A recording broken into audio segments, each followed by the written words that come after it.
Abrimos nuestras Biblias en Mateo capítulo 22. Mateo capítulo 22. Estaremos viendo hoy los versículos del 1 al 14. Mateo 22, del 1 al 14. Y estaremos predicando acerca de la parábola del banquete de bodas. Parábola del banquete de bodas. A manera de introducción, nada más les recuerdo que estamos teniendo esta serie de predicaciones acerca de las parábolas de Jesús. Actualmente estamos en un grupo de parábolas, digo grupo porque se han puesto así, se han agrupado en orden temático, no necesariamente van en forma continua, ¿verdad? Las que vamos a estar estudiando, sino que están ordenadas por tema, y el tema que están abarcando estas parábolas es cómo ingresa un pecador en el reino de los cielos, cómo entra ese pecador en el reino de los cielos, cómo es esa entrada. Y hoy precisamente tenemos otra parábola que nos va a estar hablando acerca del tema. Estuvimos viendo la parábola del sembrador, ¿verdad? La semana pasada vimos cómo se nos mencionan diferentes tipos de terreno en esa parábola y cómo únicamente el terreno preparado por el Señor puede aceptar esa semilla y dar fruto, ¿verdad? Entonces eso lo vimos la semana pasada. Hoy vamos a ver una hermosa parábola en Mateo capítulo 22, versículos 1 al 14. Vamos a estar leyendo su palabra, esperando con fe que el Señor nos permita entenderla. Dice así: respondiendo Jesús les volvió a hablar en parábolas diciendo: el reino de los cielos es semejante a un rey que hizo fiesta de bodas a su hijo, y envió a sus siervos a llamar a los convidados a las bodas, mas estos no quisieron venir. Volvió a enviar otros siervos diciendo: decid a los convidados, he aquí he preparado mi comida, mis toros y animales engordados han sido muertos, y todo está dispuesto, venid a las bodas. Mas ellos, sin hacer caso, se fueron, uno a su labranza y otro a sus negocios, y otros, tomando a los siervos, los afrentaron y los mataron. Al oírlo el rey se enojó y enviando sus ejércitos destruyó a aquellos homicidas y quemó su ciudad. Entonces dijo a sus siervos: las bodas a la verdad están preparadas, mas los que fueron convidados no eran dignos. Id pues a las salidas de los caminos y llamad a las bodas a cuantos halléis. Y saliendo los siervos por los caminos, juntaron a todos los que hallaron, juntamente malos y buenos. Y las bodas fueron llenas de convidados. Y entró el rey para ver a los convidados, y vio allí un hombre que no estaba vestido de boda. Y le dijo: amigo, ¿cómo entraste aquí sin estar vestido de boda? Mas él enmudeció. Entonces el rey dijo a los que servían: atadle de pies y manos y echadle en las tinieblas de afuera, allí será el lloro y el crujir de dientes, porque muchos son llamados y pocos escogidos. Esta es la parábola que vamos a estar estudiando esta tarde. Como vieron, ¿verdad? Hay varios temas, ¿verdad? Bastante profundos, bastante interesantes, ¿verdad? Como lo es toda la palabra del Señor. Vamos a ir viendo poco a poco esta parábola. Veamos lo que dicen los versículos 1 y 2. Les pido que tengan el texto abierto para que lo vayamos analizando. Primeramente vamos a ver la parábola tal cual dice el versículo 1 y 2. Respondiendo Jesús les volvió a hablar en parábolas diciendo: el reino de los cielos es semejante a un rey que hizo fiesta de bodas a su hijo. Vemos cómo la parábola nos dice que es una semejanza del reino de los cielos, como lo ha estado planteando, ¿verdad? La parábola anterior y algunas de las parábolas que vamos a estar analizando nos van a plantear aspectos del reino de los cielos. El reino de los cielos. ¿Cómo entra un pecador en el reino de los cielos? ¿Cómo es ese crecimiento en el reino de los cielos?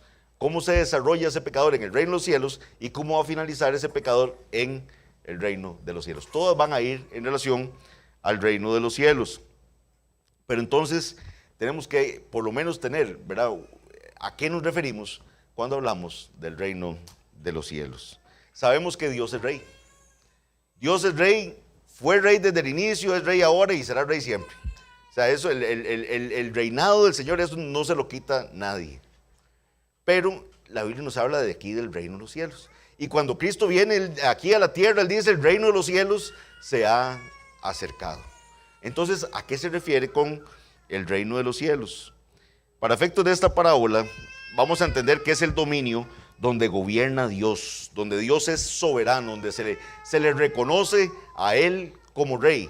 Afuera tenemos un montón de gente que, como decía nuestro hermano Rory en la exposición de la mañana, aún viendo la creación del Señor, ¿verdad? Como lo dice el libro de Romanos, con eso deberían reconocer de que tenemos un Dios creador de todo, pero no lo toman en cuenta, lo niegan y no le reconocen como rey. Entonces, el gobierno de Dios, donde a Él se le reconoce como soberano, vamos a entender que es el reino de Dios. Para simplificarlo aún más, sería la esfera de salvación por gracia de Dios. La esfera de salvación de la gracia, por la gracia, perdón, de Dios. El reino es ese lugar donde Dios gobierna, así lo vamos a entender, donde viven los súbditos de Dios. Es un reino espiritual. Recuerden que Jesús le respondió, ¿verdad? Mi reino no es de este mundo, ¿verdad? Es un reino espiritual. Es una comunidad de personas que han sido redimidas, que han llegado a la salvación, que están bajo el gobierno y la guía y la dirección de Dios. Así vamos a entenderlo para efectos de esta parábola. Dicho lo anterior, tengamos claro que la parábola no quiere mostrar que el reino de los cielos es semejante, mostrar que el reino de los cielos es semejante a un rey que hizo fiesta de bodas a su hijo. Una boda, hoy lo conversábamos, por cierto, en la mañana con el pastor John Gordon, en aquellas épocas una fiesta podía durar hasta 7 días, ¿verdad? O sea, eran celebraciones muy largas, lo cual es una bendición para los que se están casando ahora, ¿verdad? Que no tienen que pensar en cómo mantener una celebración tan larga, ¿verdad? De 7 días. Lo normal era que durara, como les digo, unos 7 días. Imagínense, ¿verdad? Lo que era invitar a gran cantidad del pueblo a la casa de una persona para el banquete de bodas. Darles de comer, cuidarlos durante esos 7 días. Y siendo el rey el organizador, podría ir mucho más allá. O sea, imagínense que una fiesta normal implicaba esa gran invitación. Ahora, si era el rey el que está organizando aquella boda, tenía que entenderse que era una gran fiesta, que era una gran celebración aquella que se estaba planteando.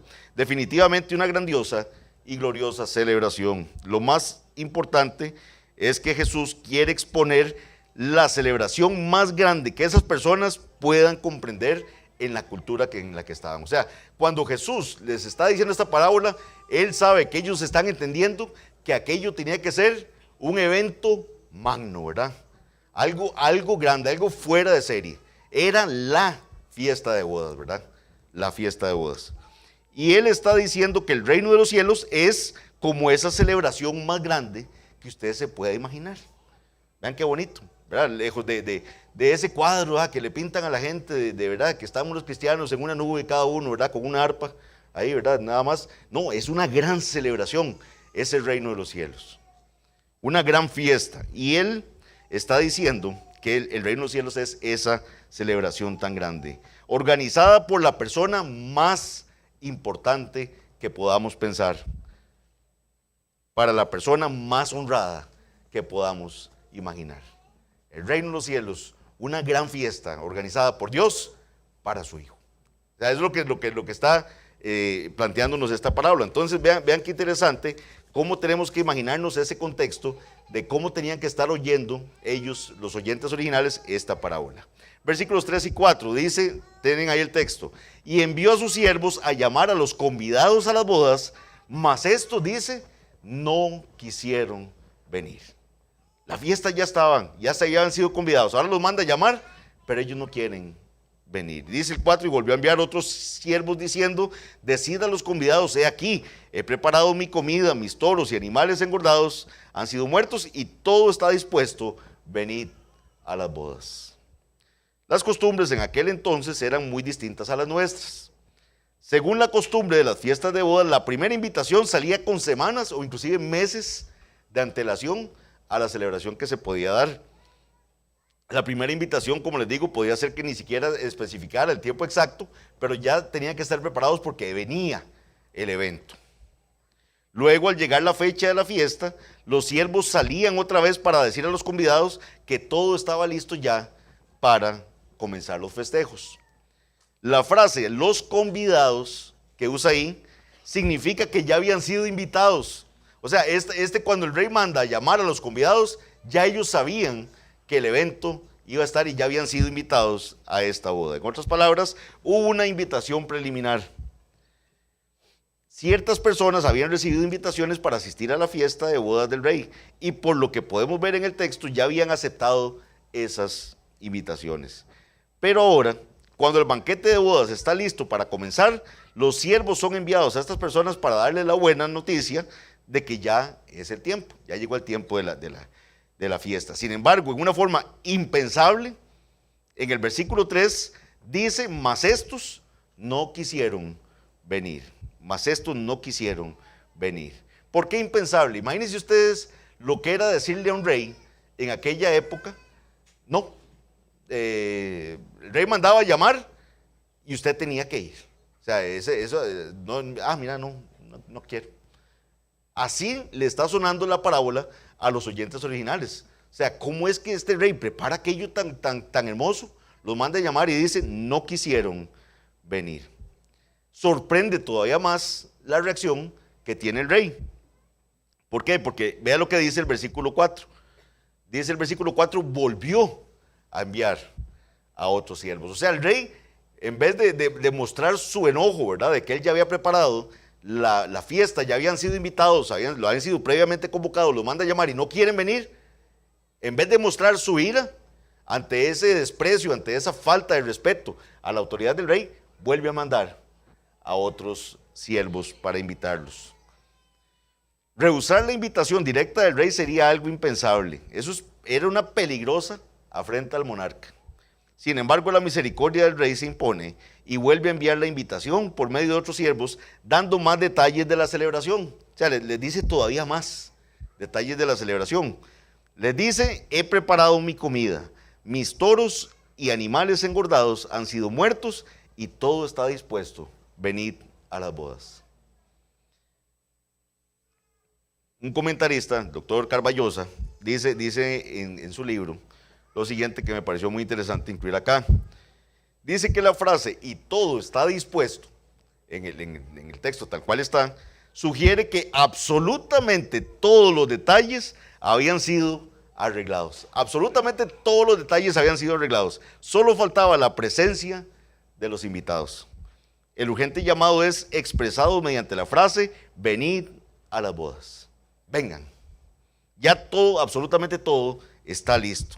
Dicha frase es una manifestación de la gracia del rey que ha persistido en su invitación. Versículos 5 y 6. Aquí nada más estamos analizando la parábola, ¿verdad? No estamos viendo qué significa.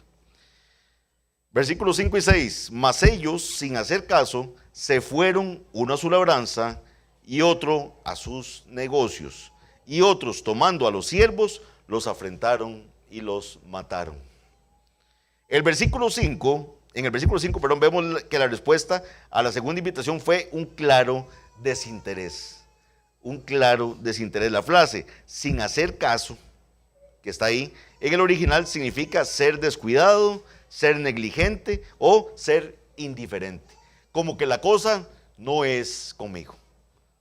Ahí está invitándome, pero yo estoy viendo para otro lado. No me importa. Estos tenían cosas más importantes que hacer. Y vean lo que ponen como las cosas más importantes que hacer: su labranza y sus negocios. Vean cómo hay elementos que se nos parecen un poco a lo que vimos de la parábola anterior. Vean, recuerdan, ¿verdad? Que uno de los tipos de terrenos que estudiamos era donde aquella semilla intentaba brotar, pero habían espinos que ahogaron a esa espina. ¿Y qué eran? El engaño de las riquezas, el quehacer de este mundo, inclusive también la misma satisfacciones nuestras, ¿verdad? La autosatisfacción que tendríamos que darnos. Pero esta gente dice, no, mira, tengo que pensar en mi labranza, tengo que pensar en mis negocios. Y el versículo 6 habla de un segundo grupo también. Vean qué interesante. Dice, le llama los otros. Vean que dice, y otros, tomando a los siervos, los afrentaron y los mataron.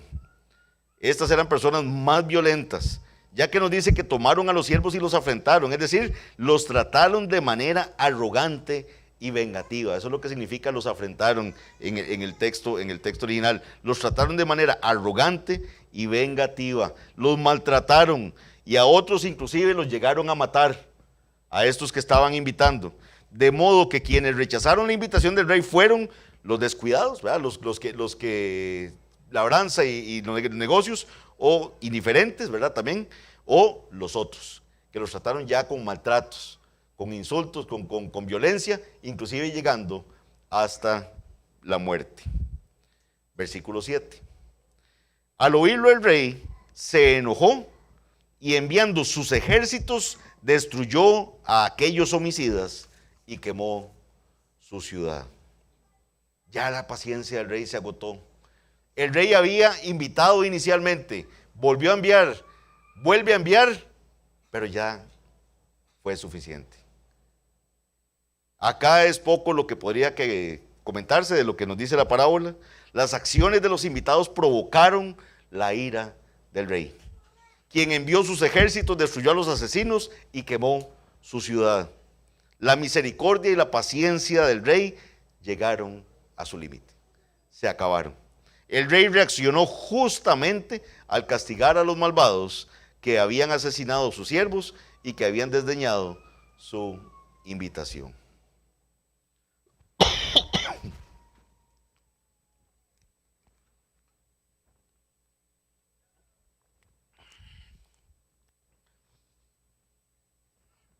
Versículos 8 y 10. Dice así: entonces dijo a sus siervos: las bodas a la verdad están preparadas, mas los que fueron convidados no eran dignos.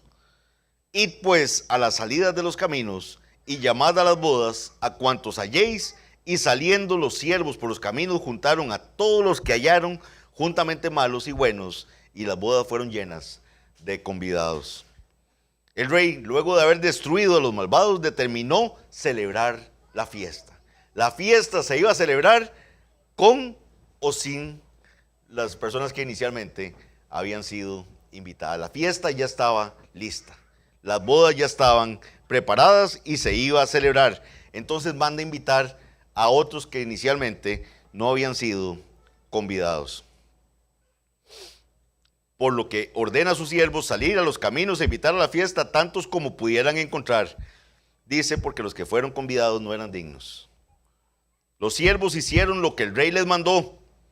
Vean algo bonito de esta parábola, pero no es el tema original de la parábola. Pero vea que cada vez que el rey le dice, hagan algo, los siervos van y lo hacen. Vayan, notifiquen, y los siervos van y notifican.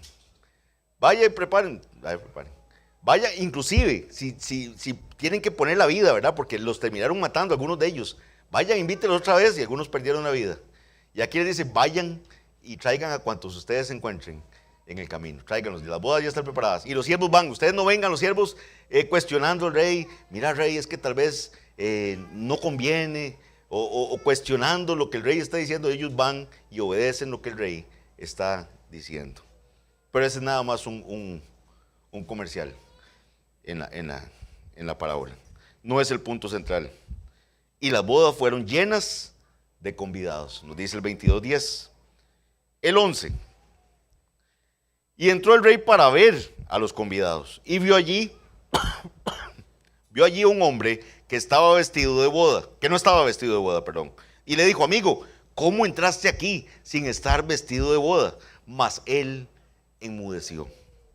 Entonces el rey dijo a los que servían, atadle de pies y manos y echadle en las tinieblas de fuera. Allí será el lloro y el crujir de dientes, porque muchos son llamados y pocos escogidos. Comentaba hoy en la mañana con el pastor Eric que lamentablemente muchos han dejado esta parte de la parábola por fuera. La dejan por fuera, la de cuando el rey entra a ver los convidados y encuentra a alguien que está sin vestido de bodas. Según ellos, quiebra la narración, ¿verdad? Como que no continúa la fluidez de la parábola, entonces ellos piensan que no pertenece a la parábola. Y aquí quiero leer un pequeño comentario que hace Hendrickson al respecto. Él dice, podríamos pensar que la parábola, ya doble, en un sentido, podría haber terminado aquí, ¿verdad? Cuando tenemos a los convidados, que los convidó 1, 2, 3 y después ya no quisieron, los elimina e invita a otros. Y que esa fue la parábola. Pero entra este elemento de que ya está la boda y el rey entra y encuentra a alguien que no está vestido de boda y lo saca.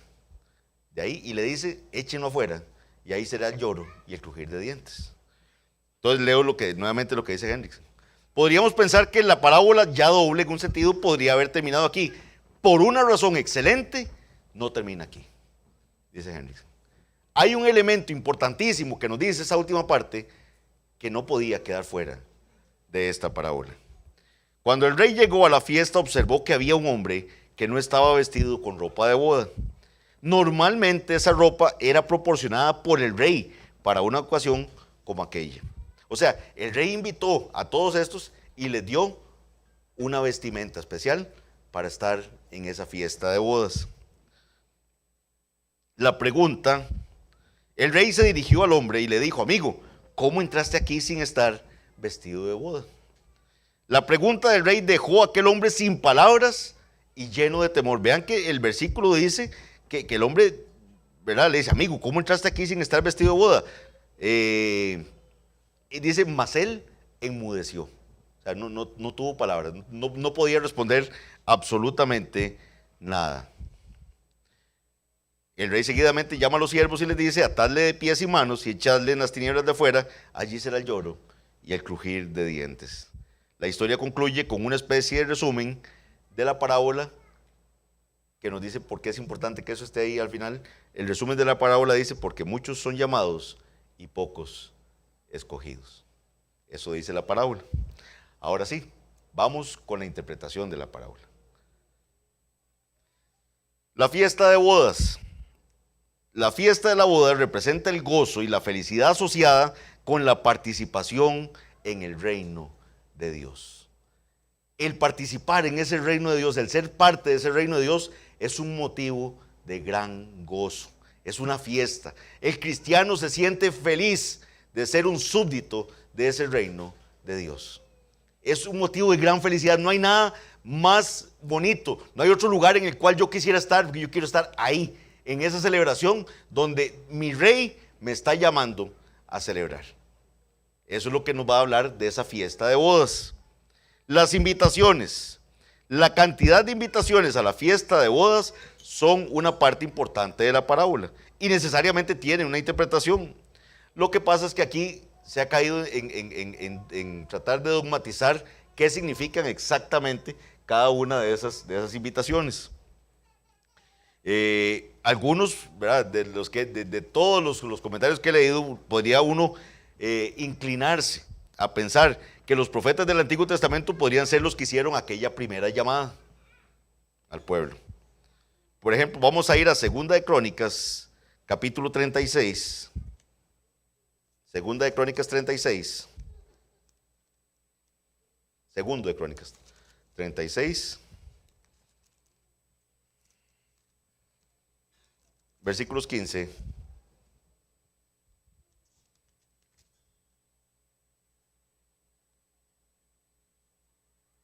Perdón, con el permiso de ustedes voy a cambiar la Biblia por ya la letra no me dio con esta.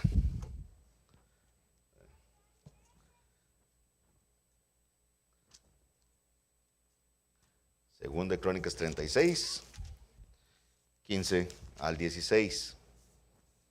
Gracias a Dios por el que compró la Biblia del púlpito. La verdad que la compró con letra bastante grande. Dice, Segunda de Crónicas 36, 15 al 16.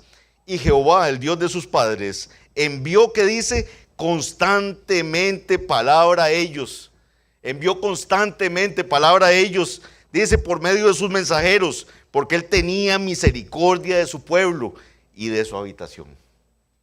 El Señor les mandaba palabra constantemente, mas ellos, dice el 16, hacían escarnio de los mensajeros de Dios y menospreciaban sus palabras, burlándose de sus profetas, hasta que subió la ira de Jehová contra su pueblo y no hubo ya remedio. Ese es el carácter de nuestro Dios, misericordioso, dándonos un montón de oportunidades de escuchar la palabra y escuchar palabra. ¿Cuántos de nosotros, si hubiéramos sido el rey, no hubieran la primera que nos dicen, no quiero, hubieran actuado así de una vez, enviando el castigo? Y tenemos en la parábola un rey que los había invitado previamente, los vuelve a invitar, diciéndoles, ya está todo listo. Entonces vean cómo nos calza, ¿verdad? Esta posición, digamos, de los que dicen que esa es primera llamada, podríamos verla, perdón hermanos, en el Antiguo Testamento, estos profetas del Antiguo Testamento. Se sugiere que la segunda llamada, la segunda invitación a la que se refiere el versículo 3, podría representar el ministerio de Juan el Bautista, quien anunció a la nación que el reino de los cielos se había acercado. Llegan los profetas y dicen que va a venir, ¿verdad? Moisés, ¿verdad? Leíamos, llega y dice, el Señor va a levantar profeta como a mí, a él ustedes lo van a oír. Viene Juan el Bautista y viene anunciando que ya el reino de los cielos se ha acercado, al punto que la gente creía que él era el profeta que Moisés había anunciado. Y le dicen, ¿eres tú el profeta? ¿Qué dice Juan? No, yo no soy. Yo no soy. También dijo que no era el Cristo él, que él venía, que él era esa voz que clamaba en el desierto, venía abriendo el camino del Señor. Venía Juan el Bautista, quien anunciaba a la nación, el reino de los cielos se ha acercado. Y la tercera invitación descrita en el versículo 4 podría representar el ministerio de los apóstoles. El objetivo de enviar los diferentes grupos de siervos no era mostrar algún tipo de distinción entre ellos, sino resaltar la generosidad, la bondad, el perdón, la gracia y la misericordia del Rey. ¿Por qué digo esto? Porque nos podemos desgastar tratando de ver qué significa cada una de esas, o de qué época va la primera llamada, de qué época la segunda. No, o sea, lo importante que entendamos aquí en la parábola es ver cuán generoso, cuán misericordioso es nuestro Dios. Vean en el pasaje que leímos, este versículo le desgarra a uno el corazón. Vean lo que dice, leo nuevamente Crónicas, segunda de Crónicas 36:15, y Jehová, el Dios de sus padres, envió constantemente palabra a ellos por medio de sus mensajeros, porque él tenía misericordia de su pueblo y de su habitación. Constantemente. Mas ellos hacían escarnio de los mensajeros de Dios y menospreciaban sus palabras, burlándose de sus profetas, hasta que subió la ira de Jehová contra su pueblo y no hubo ya remedio. Llega un punto en que la paciencia del Señor se agota. Llega un punto en que ya esa misericordia no es eterna, como decía Suger Michelén en una predicación. Llega un punto en que tiene límite. Llega un punto en que su paciencia tiene límite. Vayamos meditando de una vez cuántas veces nos han mandado mensajeros a exponernos la palabra. Cuántas veces nos han dado esa oportunidad y cuántas veces hemos sido indiferentes, como los que pensaron en ir a la labranza o en ir a sus trabajos, a ir a otra cosa, a sus negocios.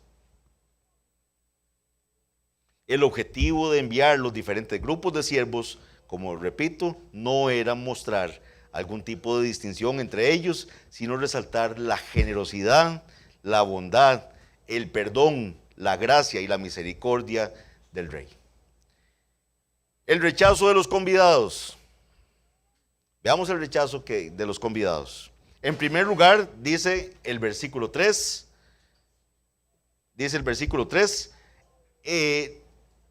no quisieron venir. Dice que no quisieron venir. Esto nos muestra la incapacidad natural del hombre para responder al llamado de Dios, aparte del poder capacitador del Espíritu Santo. Mis hermanos, es el Señor el que en su misericordia, con su gracia infinita, nos cambia el corazón para que queramos acudir al llamado que Él hace. Pero por nosotros mismos no vamos a querer. Por nosotros mismos no vamos a... Va a ser la respuesta de esos convidados. No quisieron ir. Los llamaron y no quisieron ir. Jesús mismo dijo en Mateo 23:37, Jerusalén, Jerusalén, que matas a los profetas y apedreas a los que te son enviados. Eso dijo el Señor. ¿Cuántas veces quise juntar a tus hijos como la gallina junta sus polluelos debajo de las alas? ¿Y qué dice? Y no quisiste. No quisiste. Ustedes no quisieron.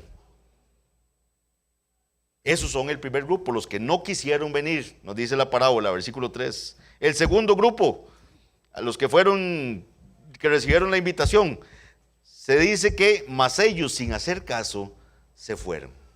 Ese es el segundo grupo, 22:5. El Señor enfatiza la completa indiferencia y la frialdad de estas personas. No prestan atención a la invitación porque sus cabezas están llenas de sus propios intereses. Están pensando en otra cosa. No les interesa lo que se les está planteando acá. No les interesa la gran bendición de haber sido invitados a las bodas del hijo del rey, que ya estaban preparadas. No les interesa. Para uno la labranza, para otro sus negocios. Las cosas materiales y terrenales eran más importantes para ellos que la comunión con el rey. Vean cómo se parece al terreno de los espinos. La respuesta final, los otros, ¿verdad?, los que se llamaban los otros, fue una total antipatía y un desprecio hacia la persona del rey y sus siervos. Mis hermanos, hay gente que nos detesta, que detesta a los siervos del Señor que les anuncian el Evangelio. Y usted dice, qué raro, pero ¿por qué? ¿Por qué tanto odio? ¿Por qué tanto ensañamiento? Sienten una furia terrible. Ahora muestra un botón, ¿verdad? Cuando suenan el pito así terriblemente. Una falta de puede haber una reunión de otra cosa y tal vez no sea tan molesto, pero la iglesia del Señor reunida les causa enojo, antipatía. Llega uno, vean ustedes en las reparticiones de tratados, hay gente que le recibe el tratado y lo metió entre algo más ahí, como algo más, pero le recibió el tratado. Hay otros que le dicen a usted groserías porque usted le dio aquel tratado. Hay un grupo de esos otros, dice, que muestran antipatía, desprecio hacia la persona del rey y de sus siervos. El resultado fue la afrenta e inclusive el asesinato de los siervos del rey. Yo los invito, mis hermanos, traten en algún momento de empezar la serie, el libro Los Hechos, que está ahí en nuestra lista de predicaciones guardadas ahí. Ahí tienen un montón de videos para ver durante todo el año y usted va a ver una lista de creyentes que fueron muertos, fueron perseguidos por predicar el Evangelio. Fueron muertos. Esteban da una predicación pero preciosa. Usted dice, ¿qué conocimiento le dio el Espíritu Santo a Esteban para poder predicar como predicó? Y muere apedreado. Crujían la gente los dientes cuando se predicaba el Evangelio.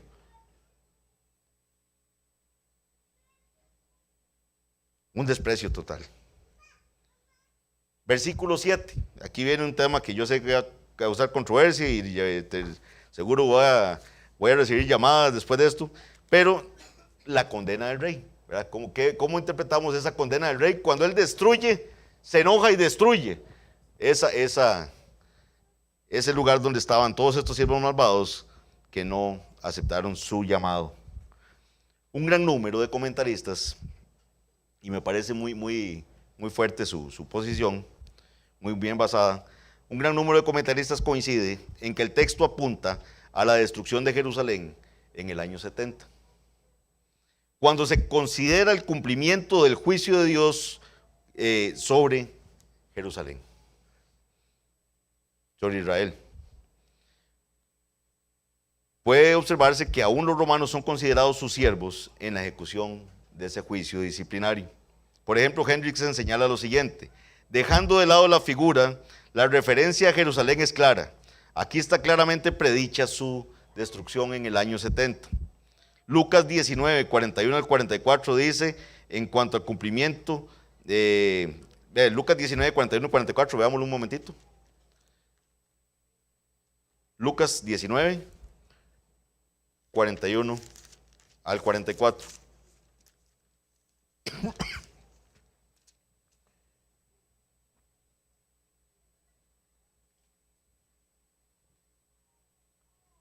Dice, y cuando llegó cerca de la ciudad, al verla lloró sobre ella, diciendo, oh, si también tú conocieses, a lo menos en este día, lo que es para tu paz, mas ahora está encubierto de tus ojos.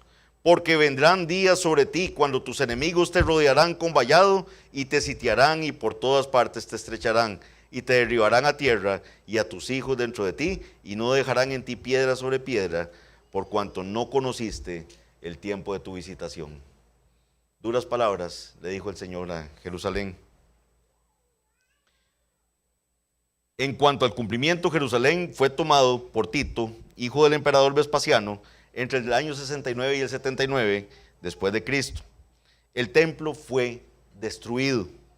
Se cree que más de 1 millón de judíos que se habían amontonado en la ciudad murieron.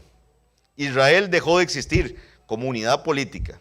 El texto señala la absoluta soberanía de Dios. Todo esto estaba bajo su control. El Señor había mandado muchos siervos a exponer la palabra del Señor, a advertir, pero llegó el tiempo de que mandó juicio. Los nuevos convidados, versículos 8 al 10. Cuando los judíos que habían sido invitados se niegan a recibir al Señor como ese Salvador esperado, son conducidos a Él otros pueblos en gran número. Estos otros proceden en su mayoría de los gentiles, aunque ello no significa que los judíos quedaran excluidos.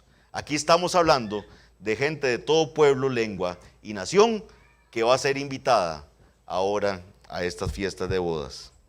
El hecho que por el sacrificio de Cristo y la dirección del Espíritu Santo, la salvación es ahora para todos sus elegidos, sin consideración de raza, nacionalidad, sexo, condición social, etc. Y que ninguna nación tiene una posición especial delante de Dios es claro, también por pasajes como Romanos 10, 12 al 13, que veremos con más detalle con nuestro hermano Ronnie. Pero vean lo que dice, porque no hay diferencia entre judío y griego, pues el mismo que es Señor de todos, es rico para con todos los que le invocan. Porque todo aquel que invocare el nombre del Señor será salvo. Una declaración sumamente consoladora es la que vamos a ver, o la que vemos al final del versículo 10. Dice el versículo 10, y el salón de bodas se llenó de invitados. El salón de bodas se llenó de invitados. Gente escuchando el llamado a la boda y acudiendo a ese llamado. Eso solo puede ocurrir por la misericordia del Señor. Que el Señor enviara siervos y no vinieran unos y que ahora mande y ahora otros vengan, eso solo puede ocurrir por la gracia transformadora de Dios. Ahora vamos al hombre que no está vestido de boda. El hombre que no estaba vestido de boda. Como les dije anteriormente, a varios les gustaría que aquí terminara la parábola para no tener que lidiar con las dificultades de los versículos 11 al 14. Leámoslos nuevamente. Versículos 11 al 14. Y entró el rey para ver a los convidados y vio allí a un hombre que no estaba vestido de boda. Y le dijo, amigo, ¿cómo entraste aquí sin estar vestido de boda? Mas él enmudeció. Entonces el rey dijo a los que servían, atadle de pies y manos y echadle en las tinieblas de afuera, allí será el lloro y el crujir de dientes, porque muchos son llamados y pocos escogidos. La frase que nos dice que el rey entra para ver, en el original sugiere una mirada escrutadora, una mirada que está revisando. Esa mirada penetrante del rey sugiere la contundente naturaleza de su juicio respecto de nuestra verdadera condición, porque seleccionó a uno de entre los muchos invitados. Vemos que el problema de aquel hombre es que no estaba en su vida. O sea, el hombre no lo escoge por algo que ve de él, es algo que no tenía aquel hombre. Y lo que no tenía era la vestidura que había sido proporcionada por el rey para estar en esa fiesta de bodas. Hay una tradición que afirma que era la costumbre que el rey diera los vestidos a los invitados en ocasiones como aquella. Entonces el cuadro ilustra de manera maravillosa que el hecho de que es Dios quien provee esa vestidura que para efectos de esta parábola no es otra cosa más que nuestra justicia. Solo Dios provee esa justicia para que podamos tener esa vestidura que nos permite estar en esa fiesta de bodas. Él es el que la da. Y había un hombre que no la tenía y le dijo: ¿usted qué está haciendo aquí? Usted no tiene ese vestido de bodas. Aunque la mencionada tradición no ha sido corroborada, dicha verdad se encuentra indudablemente en el texto. Quiero que veamos un hermoso versículo que está en Isaías 61:10. Isaías 61:10, leo para ustedes, dice lo siguiente: en gran manera me gozaré en Jehová, mi alma se alegrará en mi Dios. Vean que es un tema de gozo y alegría. En gran manera me gozaré en Jehová, mi alma se alegrará en mi Dios, porque, ¿qué dice? Me vistió con vestiduras de salvación. Ahí está, el Señor nos viste con vestiduras de salvación. Él es quien pone ese vestido para que podamos estar en esa fiesta de bodas. Y eso me debe dar gran alegría. Eso me debe permitir gozarme y estar agradecido y decir: Señor, qué bendición que estoy en esta fiesta. Primeramente, qué bendición que me permitiste oír tu voz para poder venir y que me pusieras esa vestidura. En gran manera me gozaré en Jehová, mi alma se alegrará en mi Dios, porque me vistió con vestiduras de salvación, me rodeó con manto de justicia. Como a novio me atavió y como a novia adornada con sus joyas. Esa vestidura de justicia es provista por la obra justificadora del Hijo de Dios. Es la obra de Cristo la que permite que podamos tener esa vestidura, no nuestras justicias. Jamás nuestras justicias podrían proveer la vestidura necesaria para poder estar en esa boda. Jamás. Es la vida de Cristo perfecta, en obediencia a la ley del Señor, la muerte en la cruz del Calvario, pagando por los pecados que yo tenía que haber pagado, y esa resurrección por la cual hoy está sentado a la diestra del Padre, intercediendo por nosotros. Es eso lo que provee nuestra justicia, una justicia imputada, una justicia que no es nuestra. Somos justos por la justicia de Cristo. Dice Filipenses 3:9, y ser hallado en él, dice, no teniendo mi propia justicia. Vean que es claro, la Biblia es clara. Y ser hallado en él no teniendo mi propia justicia, que es por la ley, sino la que es por la fe de Cristo, la justicia que es de Dios por la fe. Es cierto que la parábola no dice cómo se obtiene el vestido para entrar en la fiesta, pero hemos visto bíblicamente quién da ese vestido. Y si usted cree que usted es capaz de obtener ese vestido, está en graves problemas.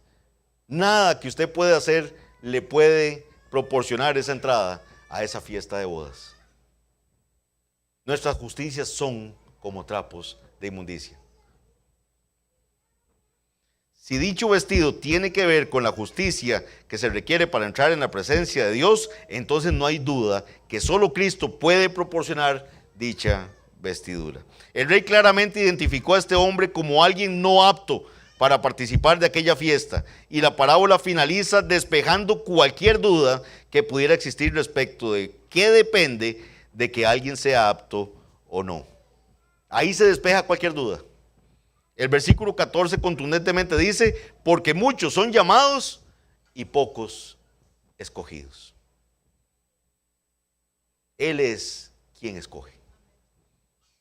Él llama y Él escoge. Muchos son llamados y pocos escogidos. Y esto, mis hermanos, nos debe hacer reflexionar en lo que cantamos. ¿Por qué? ¿Por qué, Señor? ¿Por qué será que me invitaste a mí? Yo no tengo, muchos de hambre mueren ya, miles, rehusando tu verdad, y yo era uno de ellos. Igual, rehusando la verdad del Señor. ¿Por qué el Señor me escogió? Les aseguro que no es por nada en mí. Eso es por la pura gracia de Él, por el puro afecto de su voluntad. Quienes aceptan la invitación revelan mediante su respuesta que pertenecen a los escogidos. Muchos son los invitados, ya que hay un llamado general implícito en la enseñanza de la palabra de Dios, en la predicación del Evangelio. Constantemente estamos llamando personas a que se arrepientan, a que vengan al Salvador, a que entiendan que el Rey es Dios, que vean que la justicia únicamente se puede obtener de Cristo. Muchos son llamados, pero ustedes van a ver con cuánto desprecio y cuánta indiferencia es recibido el mensaje por algunos. Esto es lo que vemos en pasajes como Hechos 13:48. Hechos 13:48 dice: los gentiles, oyendo esto, ¿qué dice? Se regocijaban y glorificaban la palabra del Señor, y creyeron todos los que estaban ordenados para vida eterna. Creyeron los que estaban ordenados para vida eterna.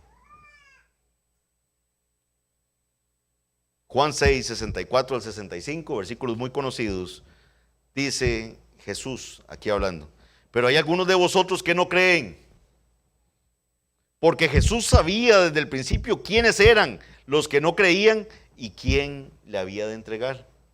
Y dijo: por eso os he dicho, ninguno puede venir a mí si no le fuere dado del Padre. Si estamos hoy aquí, si hemos creído en el Señor, es porque nos fue dado del Padre. ¿Por qué? Por su misericordia, por su gracia, nada más. Porque habrá otros que no les interesa lo que se está predicando desde acá hoy. La salvación no es una realización humana, es el regalo de la gracia soberana de Dios. El Señor lo resumió en el ámbito del reino. Lucas 12:32: no temáis, manada pequeña, porque a vuestro Padre le ha placido daros el reino. No teman, al Padre le plació darles el reino. ¿Cómo podemos aplicar esto que hemos aprendido de la parábola? No es poca cosa rechazar el llamado del Señor. No es poca cosa. Hay gente que, una vez más, que me están invitando. Venga, venga. ¿Cuántas veces hemos invitado a familiares? ¿Cuántas veces hemos invitado a vecinos, amigos? ¿Por qué? Porque queremos que oigan el Evangelio. Queremos que sean alcanzados por la palabra del Señor. Y no les importa. No les importa. Gente que usted los ve, que los ha invitado aquí y dice: no, mire, no puedo, es que pasé muy mala noche y todo. Después ponen en el estado de WhatsApp ahí fotos en la playa y fotos en otro lado. Y es doloroso. Menosprecian la oportunidad de ser expuestos a la palabra del Señor. Rechazar el llamado de Dios por medio de sus mensajeros no es poca cosa. Hay un punto en que el Señor agota su paciencia. El Señor, ¿cuántas veces le ha mandado mensajeros a invitarlo?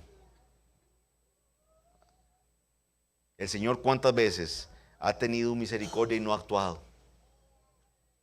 Pero llega un punto en que va a actuar. Y cuando Él actúe, debería llenarnos de terror, porque como dijo Nabucodonosor, no hay quien detenga su mano. No hay quien detenga su mano. La mala noticia es que no tenemos poder en nosotros mismos para cambiar nuestros corazones rebeldes. Nuestros corazones, mis hermanos, algunos son duros, como aquel camino, ¿verdad?, junto al cual cayó la semilla, impenetrable, como esto, duros. Otros tendrán piedra ahí en el fondo, puede ser que surja la semilla, como veíamos, pero va a tener poca raíz. Otros estarán llenos de espinos, pero habrán corazones que se aceptan esa semilla. Y esa es la buena noticia, que Dios cambia corazones, que el Señor quita corazones de piedra para transformarlos en corazones de carne, que sean aceptos a la semilla. No podemos cansarnos de ir como los mensajeros. O sea, yo me pongo a pensar, los siervos del rey, ¿verdad?, podrían haber dicho: Señor, pero qué desperdicio de tiempo. Ya no quieren ir. No quieren ir. ¿Cuántas veces nosotros mismos hemos desistido de estar predicándole el evangelio a alguien o insistiéndole a alguien porque decimos, no, ya esta persona no tiene remedio? Está demasiado endurecido. No, mis hermanos, para el Señor no hay nada imposible. Para Él no hay nada imposible. Él transforma el corazón más duro. La buena noticia es que Dios se agrada en cambiar los corazones rebeldes por el poder del Espíritu Santo por medio de la predicación del evangelio. Si hay algo que debemos tener claro y que debe hacer que caigamos de rodillas ante nuestro Padre, es el hecho de que si hemos respondido al llamado externo mediante el arrepentimiento y la fe, es solo porque primeramente Dios nos dio vida. Eso es así, cuando estábamos muertos en nuestros delitos y pecados para volvernos a Él por medio de Cristo. La salvación es en verdad solo por gracia. Esta verdad es inquietante, pero Jesús nos inquieta por una razón. Quiere que encontremos la salvación y la vida solo en Él, solo por gracia. Solo en Cristo debemos encontrar ese vestido que nos permite gozarnos con Él en su reino. Quiero finalizar esta breve exposición de esta parábola leyendo Apocalipsis 19, del 7 al 9. Apocalipsis 19, del 7 al 9. Dice, nuevamente en un ámbito de alegría, en un ámbito de regocijo, en un ámbito de fiesta, dice, gocémonos y alegrémonos y démosle gloria, porque han llegado las bodas del Cordero, dice, y su esposa se ha preparado. Y a ella se le ha concedido que se vista de lino fino, limpio y resplandeciente, porque el lino fino es las acciones justas de los santos. Y el ángel me dijo, escribe, bienaventurados los que son llamados a la cena de las bodas del Cordero. Y me dijo, estas son palabras verdaderas de Dios. Oremos.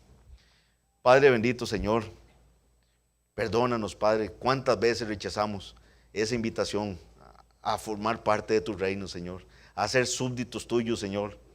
Cuántas veces un corazón endurecido rechazó la palabra o la ignoró, la menospreció. Pero, Padre, tuviste gran misericordia, Señor. Seguiste invitando, seguiste enviando mensajeros, invitando. Y, Señor, nos has traído. Ten misericordia una vez más, Señor. Salva pecadores. Señor, que si aquí hay personas que han rechazado previamente esa invitación, entiendan cuánta misericordia has tenido, Señor, para no haber actuado ya con justicia, Señor. Ten misericordia una vez más. Salva pecadores, Señor, te lo pedimos. Y Padre, gracias por recordarnos el Evangelio a los que nos has salvado. Que nunca olvidemos, Señor, que nada en nosotros nos tiene celebrando en tu reino. Es solo tu bondad. Es solo tu gracia, solo tu misericordia. Que la gloria sea únicamente para ti, Señor, desde ahora y para siempre. En el nombre de Jesús, amén.